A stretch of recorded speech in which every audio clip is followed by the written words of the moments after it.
नमस्कार विद्यार्थी मित्रांनो, ABK स्मार्ट स्टडी या आपल्या यूट्यूब चॅनलवरती तुम्हा सर्वांचे पुन्हा एकदा स्वागत आहे।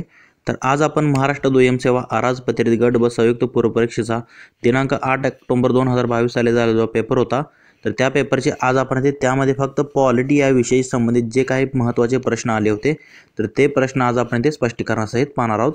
तर हा व्हिडिओ तुम्ही स्किप न करता पूर्ण पहा व तुमच्या मित्रांना देखील शेअर करा।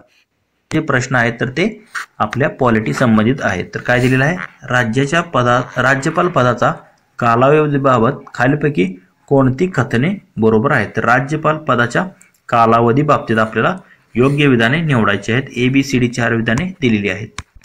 तर आता ए विधानामध्ये काय दिलेलं आहे, राष्ट्रपतीची मर्जी असेपर्यंत राज्यपाल आपल्या पदावर राहतात। तर बरोबर आहे, राष्ट्रपतीचे प्रतिनिधी म्हणून ते राज्यावर कार्य पार पाडतात, म्हणून ते त्यांची मर्जी असेपर्यंत आपल्या पदावर राहतात। तसेच राज्यपाल स्वखुशीने आपल्या पदाचा राजीनामा देऊ शकतात। तर बरोबर आहे, त्यांची जर इच्छाच नसेल पदावरती काम करायची तर ते राजीनामा देऊ शकतात। राज्यपालांची नियुक्ती सर्वसाधारणपणे जी आहे तर ती 5 वर्षासाठी असते। तर सर्वसाधारणपणे 5 वर्षासाठी केली जाते आणि दुसरी व्यक्ती पद स्वीकारेपर्यंत राज्यपाल आपला पदावर राहतात। तर बरोबर आहे, जोपर्यंत दुसरी व्यक्ती त्या पदावरती निवड होत नाही तोपर्यंत राज्यपाल जे आहे तर ते त्याच पदावरती राहतात। तर सध्याचे आपले राज्यपाल कोण आहेत महाराष्ट्र राज्याचे, ते तुम्ही मला कमेंट करून सांगायचं आहे। तर हे चारही जे ऑप्शन आहेत तर ते वरीलपैकी सर्व पर्याय जे आहेत तर ते राज्यपाल पदासंबंधित बरोबर आहेत। ऑप्शन 4 मध्ये तुम्हाला दिलेले आहे सर्व विधाने योग्य आहेत। तर हा जो प्रश्न आहे प्रश्न क्रमांक 17, तर तो रद्द करण्यात आलेला होता। तर इथे कोणते विधाने बरोबर नाहीत असं विचारलं होतं। तर भारतीय राज्यघटनेच्या कलम 315 ते 323 मध्ये तरतूद आहे, तर हे योग्य होतं। हे आयोग राज्य शासन तथा इथे केंद्र शासनासाठी कार्यकर्ता म्हणले, तर हे चुकीचं होतं। या आयोगाने निवड केलेल्या प्रशासकीय अधिकाऱ्यांच्या नेमणुका तर केंद्र शासन नाही तर राज्य शासन करत असतं, हे देखील चुकीचं होतं। आणि आयोगाचा अध्यक्ष व सदस्यांच्या नेमणुका राज्य शासनाकडून केल्या जातात, तर त्या राज्यपालाकडून केले जातात, हे विधान चुकीचं होतं। म्हणून तिन्ही विधान चुकीचे होते BCD, म्हणून हा प्रश्न रद्द झाला होता। पुढील प्रश्न पाहूयात, प्रश्न क्रमांक 18। भारतात संसद आणि राज्य विधान मंडळाच्या निवडणुका टिंब-टिंबद्वारे आयोजित केल्या जातात। तर लक्षात घ्या, संसद आणि राज्य विधानसभा जी असते आपली आमदारकीची निवडणूक, ती जी आहे तर ती भारताच्या निर्वाचन आयोगाद्वारे घेतली जाते। कुठल्या, आपला जो केंद्रीय निवडणूक आयोग आहे तर त्याद्वारेच आपल्या भारताच्या संसद म्हणजे लोकसभेच्या, राज्यसभेच्या तसेच राज्य विधानसभेच्या निवडणुका ज्या आहेत तर त्या भारतीय निर्वाचन आयोगाद्वारे आयोजित केल्या जातात। ऑप्शन 4 या प्रश्नाचा योग्य आन्सर असणार आहे। आणि बाकीच्या ज्या राज्यातल्या स्थानिक स्वराज्य संस्था, महानगरपालिका, नगर परिषदा यांच्या ज्या निवडणुका आहेत तर त्या राज्य निवडणूक आयोगाद्वारे घेतल्या जातात, हे देखील लक्षात घ्या। पुढील प्रश्न पाहूयात, प्रश्न क्रमांक 19। भारतीय संविधानाच्या कोणत्या कलमात मुख्यमंत्री यांची कर्तव्ये स्पष्ट केलेली आहेत। तर लक्षात घ्या, मुख्यमंत्र्याची जी कर्तव्ये आहेत तर ती कलम 167 मध्ये देण्यात आलेली आहेत। मुख्यमंत्र्यासंबंधित 167 कलम तुम्ही पाठच करून ठेवा। त्यांची जी कर्तव्ये आहेत मुख्यमंत्र्याची 167 मध्ये देण्यात आलेली आहेत। 165 मध्ये तुम्ही जर पाहिलं तर आपला राज्याचा महाधिवक्ता असतो। 164 मध्ये मंत्र्यांची संख्या वगैरे निश्चित केलेली आहे। तर 167 मध्ये मुख्यमंत्र्यांची कर्तव्ये आहेत। ऑप्शन 3 आपलं या प्रश्नाचं योग्य आन्सर असणार आहे। पुढील प्रश्न पाहूयात, प्रश्न क्रमांक 20। खालीलपैकी कोणती समिती पंचायत राज संबंधित नाही, म्हणजे पंचायत राज संबंधित नसलेली समिती आपल्याला इथे निवडायची आहे। तर पहिली समिती कोणती आहे तर अशोक मेहता समिती, तर ही पंचायत राज संबंधी केंद्राची समिती होती 1977 मध्ये।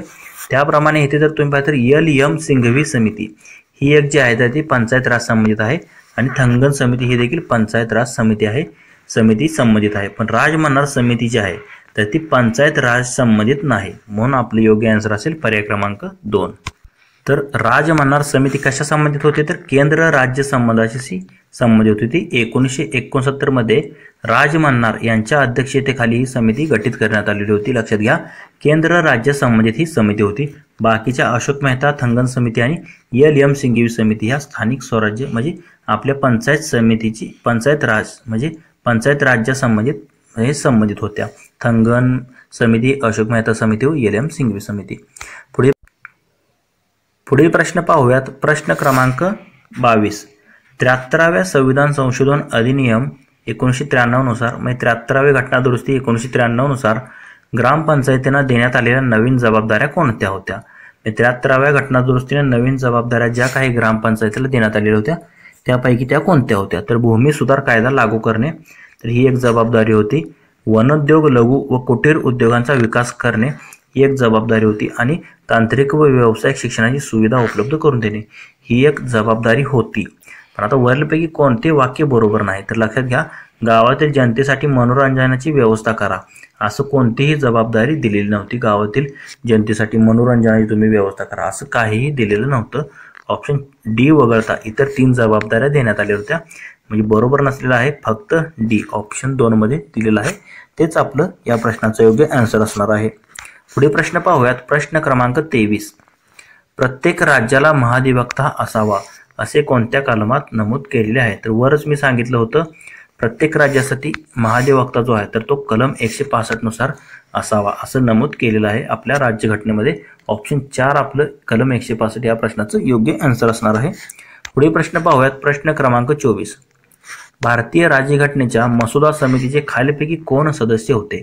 तर लक्षात घ्या, मसुदा समितीचे अध्यक्ष डॉक्टर बाबासाहेब आंबेडकर हे होते आणि त्यांच्या खाली इतर काही सदस्य होते. त्यापैकी एक कोण आहे? तर अल्लादी कृष्णस्वामी अय्यर. त्याप्रमाणे के.एम. मुंशी देखील होते. पण वल्लभभाई पटेल, पंडित जवाहरलाल नेहरू व डॉक्टर राजेंद्र प्रसाद हे या समितीचे सदस्य नव्हते. फक्त अल्लादी कृष्णस्वामी अय्यर या दिलेल्या पर्यायापैकी योग्य पर्याय असेल. पुढे प्रश्न पाहूयात. प्रश्न क्रमांक 25. भारतीय राज्यघटनेतील खालीपैकी कोणते वैशिष्ट्य ब्रिटिश राज्यघटनेतून घेतलेले नाही?